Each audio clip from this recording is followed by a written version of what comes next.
Hello friends, तो आज इस वीडियो में हम लोग बात करने वाले हैं फ्रेमिंग के बारे में। और जैसा कि मैंने यूनिट 1 की वीडियो को कवर कर दिया है, तो अगर आपने वो वीडियो नहीं देखा तो सबसे पहले जाकर उस वीडियो को देख लीजिए। तो आज हम यूनिट 2 के फ्रेमिंग के कॉन्सेप्ट को क्लियर करने जा रहे हैं। तो सबसे पहले हम जान लेते हैं कि आखिर में हम लोग है कहाँ। तो हम लोग यहाँ पर हैं, ये डेटा लिंक लेयर के अंदर आता है फ्रेमिंग का कॉन्सेप्ट। और जैसा कि आपको पता है कि एप्लीकेशन लेयर होता है, ट्रांसपोर्ट होता है, नेटवर्क होता है, data link and physical layer. जब हम कहीं पर भी कम्युनिकेशन करते हैं तो ये ऐसे होते हुए नीचे मतलब आपके रिसीवर एंड तक जा रहा होता है, फिर ऐसे होते हुए आपके जो सेंडर होता है उसके पास जा रहा होता है। तो ये चीज़ें ऐसे चलती रहती हैं। आपने अगर यूनिट 1 अच्छे से देखा होगा तो वहाँ पे हमने टोपोलॉजी और बहुत सारे नेटवर्क्स वगैरह बारे में हम लोग बातें वहाँ पे किए थे।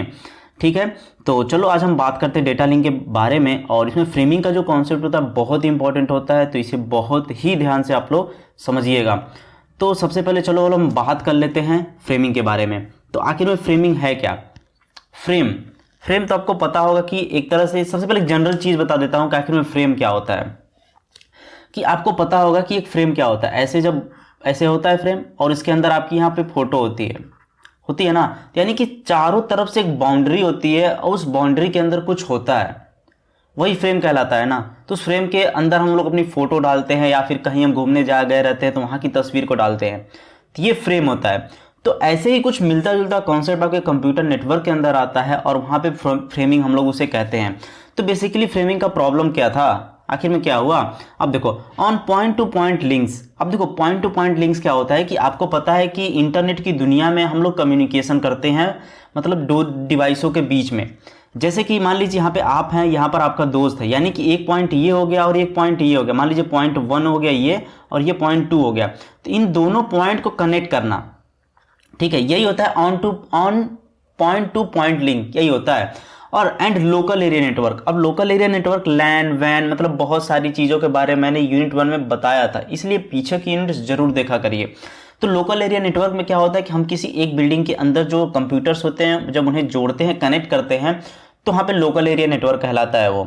ठीक है, तो वहाँ पे on point two point link जब हम करते हैं तो वहाँ पे फ्रेमिंग का कॉन्सेप्ट आ रहा होता है। तो पहले प्रॉब्लम क्या थी कि जब कोई बीट्स एक जगह से दूसरी जगह सेंड की जाती थी। आपको पता है कि कंप्यूटर में जो कम्युनिकेशन होता है 0 एंड 1 के फॉर्म में होता है। तो जो एक जगह से दूसरी जगह पर बीट्स सेंड की जाती थी, तो बीट्स कभी पहुंचती थी, नहीं पहुंचती थी, सीक्वेंस में नहीं पहुंचती थी, और जिसकी वजह से वो जो रिसीवर रहता था, ये जो रिसीवर है उसे समझ नहीं पाता था। तो ये कुछ प्रॉब्लम आती थी पहले। लेकिन जब फ्रेमिंग का कॉन्सेप्ट आया तो देखो, the first problem to be solved is how to encode a frame as a sequence of bit. अब देखो, जब एक सीक्वेंस ऑफ बिट में कोई भी मैसेज को जब रिसीवर तक सेंड करते हैं तो उसे कैसे इनकोड करना है, क्योंकि यार जाहिर सी बात है, जीरो भाषा तो हम नहीं समझेंगे ना, मशीन समझती है। तो उसे कैसे इनकोड करना है ताकि जो मैसेज हो आपका रिसीवर के पास आया है वो लॉस ना हो, ये ध्यान देना। तो ये सारी चीजों को इसमें कवर किया गया है। ठीक है, उसके बाद देखो, data link layer takes the packets from the network layer. अब आपको नेटवर्क लेयर आपको यहाँ पर देखने के लिए मिल रहा होगा, ये देखो नेटवर्क लेयर, यानी नेटवर्क लेयर के बाद डेटा लिंक लेयर आता है। ठीक है, यानी नेटवर्क लेयर में जो पैकेट्स होते हैं, ध्यान देना, data link layer takes the packets from the network layer. तो नेटवर्क लेयर से डेटा लिंक लेयर भाई साहब क्या करते हैं, ये वहां से पैकेट्स को ले लेते हैं, कहते हैं भाई तुम मुझे दे दो, अब आगे मैं ले जाऊंगा इसको। And encapsulates them into frame. अब इनकैप्सुलेट का मतलब क्या है कि अगर आप लोग जावा पढ़े होगे या पढ़ रहे होगे तो वहाँ पे इनकैप्सुलेशन का कॉन्सेप्ट आता है। और कॉन्सेप्ट यही होता है कि बहुत सारी चीज़ों को पकड़ के एक चीज़ के अंदर डाल देना। चलो मैं एक एग्जांपल देता हूँ, कैप्सूल। आप लोग एनर्जी की कैप्सूल जब खाते हो तो ऐसे कुछ कैप्सूल होता है ना, तो इस कैप्सूल के अंदर बहुत सारी विटामिन्स होती है। बहुत सारे विटामिन्स को क्या करते हैं, हम एक कैप्सूल के अंदर डाल देते हैं, यानी कि वहाँ पे हम उसे इनकैप्सुलेट कर देते हैं। ठीक इसी तरह से हम नेटवर्क लेयर से पैकेट्स को लेते हैं, बहुत सारे पैकेट्स होते हैं, उन्हें लेते हैं और उन्हें फ्रेम के अंदर इनकैप्सुलेट कर देते हैं, यानी फ्रेम के अंदर डाल देते हैं, फ्रेम के अंदर रख देते हैं। समझ में आया? यही करते हैं। अब देखो, if the frame size becomes too large. अब देखो, जाहिर सी बात है कि अगर हम फ्रेम के अंदर पैकेट डालते जाएंगे तो उसका साइज बढ़ना ही है। ठीक है, तो then the packets may be divided into small size frame. तो वहां पे क्या होगा कि जब फ्रेम का साइज बढ़ता जाएगा तो वहां पे आपके जो पैकेट्स होते हैं वो डिवाइड हो जाएंगे छोटे छोटे फ्रेम में। अब छोटे छोटे फ्रेम में होने के भी कुछ फायदे हैं। आप कहोगे यार किसी एक ही बड़े फ्रेम के अंदर सबको डाल देते हैं, तो नहीं, रुको अभी बताता हूं कि उसके कुछ एडवांटेजेस भी हैं। देखो, smaller size frame makes flow control, जो फ्लो कंट्रोल होता है, एरर कंट्रोल होता है, बहुत ही इफिशियंट कर देता है। अब जैसे कि एक जगह से दूसरी जगह जब डेटा सेंड करना है, जब छोटे छोटे फ्रेम्स रहेंगे तो आसानी से जाएंगे। जब कभी मान के चलो किसी फ्रेम के अंदर एरर्स आ गई, बीट में कोई प्रॉब्लम आ गई, तो उसे फाइंड आउट करना, सॉल्व करना काफ़ी आसान हो जाता है छोटे फ्रेम में एज कम्पेयर टू बड़े फ्रेम। अब समझ में आया छोटे फ्रेम का फायदा क्या है? चलो अब देखो, then it sends each frame bit by bit on the hardware. आपको पता है कि डेटा लिंक लेयर के बाद फिजिकल लेवल पे जाता है तो हार्डवेयर से वहां पे कम्युनिकेशन हो रहा होता है, यानी कि बीट बाय बीट ये हार्डवेयर को सेंड कर रहा होता है। At the receiver and data link layer picks up signal from hardware and assemble them into frames. अब देखो ये लास्ट वाली लाइन में बताने जा रहा हूं। लास्ट वाली लाइन में देखो कि आपको पता है कि जब हम कोई मैसेज सेंड करते हैं तो मतलब फिजिकल लेयर से ऐसे जा रहा होता है एप्लीकेशन, मतलब ऐसे भी कम्युनिकेशन होता है ना, ऐसे, और फिर ये कम्युनिकेशन ऐसे जो होता रहा होता है ना। तो वही डेटा लिंक लेयर हार्डवेयर को तो बीट बाय बीट सेंड करता ही है, लेकिन जब हार्डवेयर से ऊपर की तरफ जा रहा होता है तो ये बीट बाय बीट लेता है और उसे फ्रेम में भी कन्वर्ट कर देता है। यानी कि फ्रेम से, यानी देखो यहां पर देखो, फ्रेम से ये आपके हार्डवेयर तक भी सेंड करता है और हार्डवेयर से फिर ये आपका फ्रेम में भी कन्वर्ट करता है। तो डेटा लिंक लेयर दोनों काम करता है, ये ध्यान देना, ठीक है। अब देखो यहाँ पे एक सेंडिंग मशीन है और यहाँ पे देखो एक रिसीविंग मशीन है। यहाँ पे देखो पैकेट्स बहुत सारे हैं जो नेटवर्क लेयर से आ रहे होते हैं। अभी देखो इधर से आ रहे हैं, नेटवर्क लेयर से पैकेट्स आ रहे होते हैं और ये पेलोड फील्ड होती है। पेलोड फील्ड क्या करती है? पेलोड फील्ड में आपका मैसेज होता है, ठीक है, मैसेज वहां पे हो रहा होता है। और एक हेडर होता है। हेडर तो आपको पता ही होगा कि हेडर में एड्रेसेस होते हैं। कौन से एड्रेसेस होते हैं? रिसीवर एंड के और सेंडर जो भी होते हैं उनके एड्रेसेस वगैरह वहां पे होते हैं। और एक ट्रेलर होता है जिसमें एरर डिटेक्शन वगैरह के बीट्स वगैरह होते हैं वहां पे, ठीक है। और ये दोनों फ्रेम है भाई साहब, ये भी फ्रेम है और ये भी आपका फ्रेम है, ठीक। अब देखो ऐसे मैसेज आपका फ्रेम यहाँ पे रिसीवर एंड तक गया। अब देखो उसके पास हेडर गया, पेलोड गया, जहाँ पे मैसेज होता है ट्रेलर गया। अब देखो इसके बाद जब ये रिस्पांस देगा तो यहाँ पे देखो क्या होगा, फिर ये इन सारे चीज़ों को पैकेट के फॉर्म में नेटवर्क लेयर के पास चला जाएगा। फिर ऐसे ही कम्युनिकेशन होती रहती है। आई होप कि चीज़ें समझ में आई होंगी। तो अब देखो फ्रेमिंग के अंदर मैंने जो बताया कि हेडर होता है, पेलोड होता है, ट्रेलर होता है, लेकिन फ्लैग नहीं बताया था वहाँ पे। तो अभी फ्लैग भी यहाँ पे हम लोग जानेंगे कि फ्लैग का मतलब क्या होता है। तो कुछ पार्ट्स होते हैं, ये आपको जरूर पता होनी चाहिए। जब एग्जाम में जाइएगा तो ऐसे आप बना दीजिएगा और इसके बारे में थोड़ा हेडिंग डाल के लिख दीजिएगा। तो फ्रेम हेडर बेसिकली क्या होता है? It contains the source and destination address of the frame. आपको पता है कि फ्रेम हम कहीं से तो भेजते हैं और कहीं पर जाता है, यानी कि सोर्स एंड डेस्टिनेशन के एड्रेस को कंटेन कर रहा होता है आपका फ्रेम हेडर। ये फ्रेम हेडर सोर्स, एस मतलब सोर्स एंड डी मतलब डेस्टिनेशन के एड्रेस को कंटेन कर रहा होता है। पेलोड फील्ड क्या करता है? It contains the message to be delivered. जो भी मैसेज डिलीवर होने हैं रिसीवर एंड तक, वो सारे चीज़ों को ये कंटेन कर रहा होता है, ठीक है। उसके बाद देखो ट्रेलर का काम क्या होता है? It contains the error detection and error correction bits.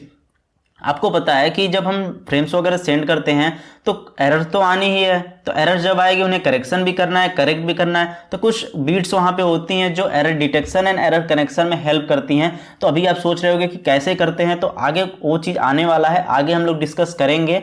अगर आप इस पर रिस्पॉन्स देते हो, बोलते हो वीडियो बहुत अच्छी है और समझ में चीज़ें आ रही हैं, तो कमेंट करके मुझे बताओ, लाइक करके बताओ, तभी मुझे पता चलेगा और मैं जल्द से आपके लिए वीडियो बना के अपलोड कर दूंगा।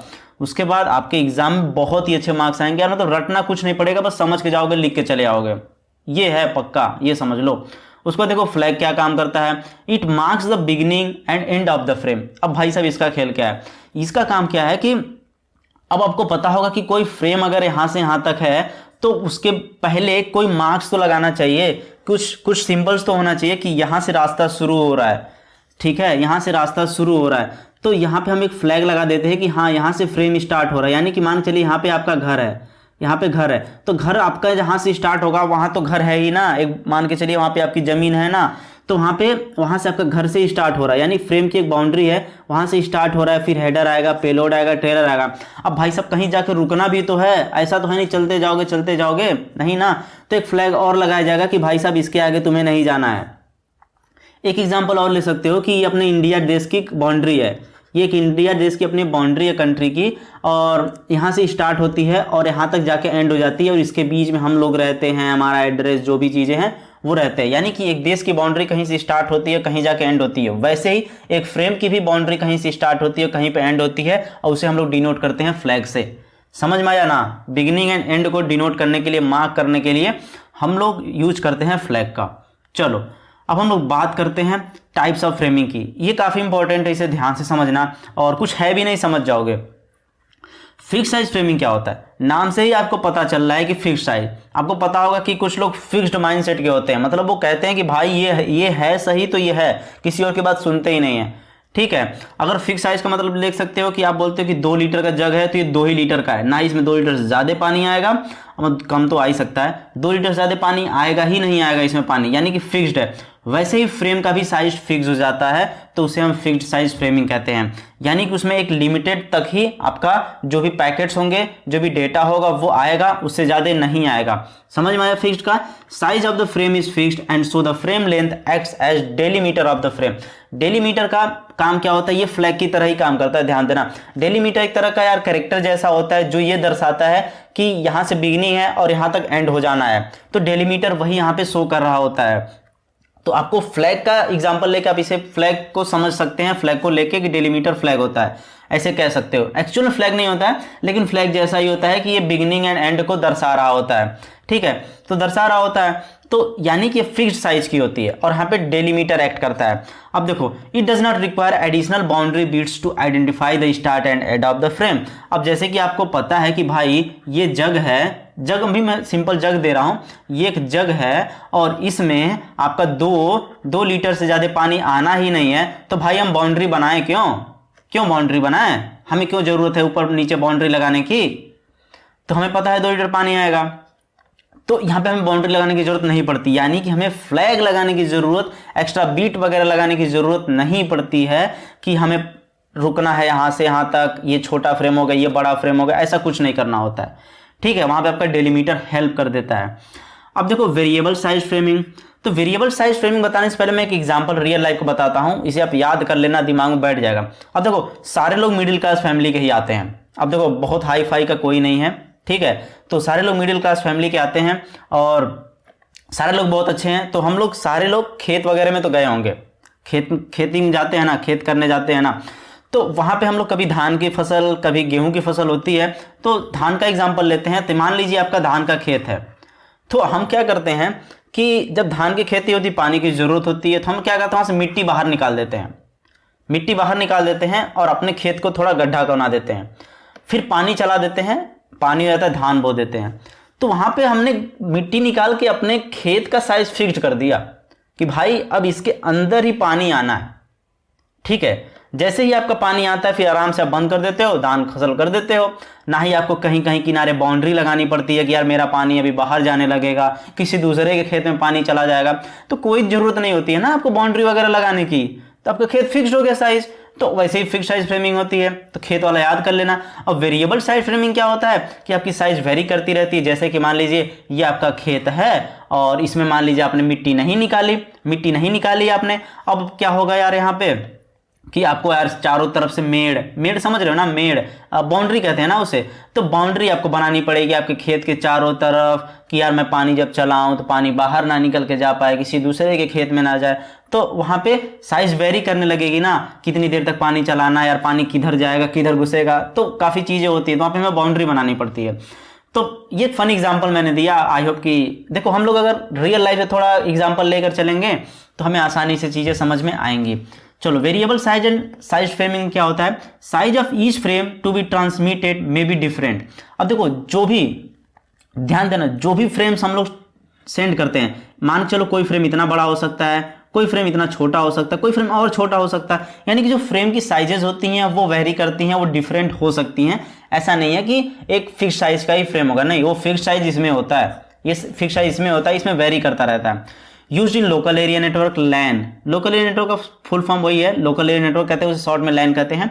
तो लैन में हम लोग यूज करते हैं, और this can be done in 2 ways, 2 तरीके से इसको करते हैं। कैरेक्टर ओरिएंटेड फ्रेमिंग होता है और एक बीट ओरिएंटेड फ्रेमिंग होता है। तो कैरेक्टर मतलब क्या होता है? इसमें कैरेक्टर्स होते हैं, बीट्स नहीं होते हैं।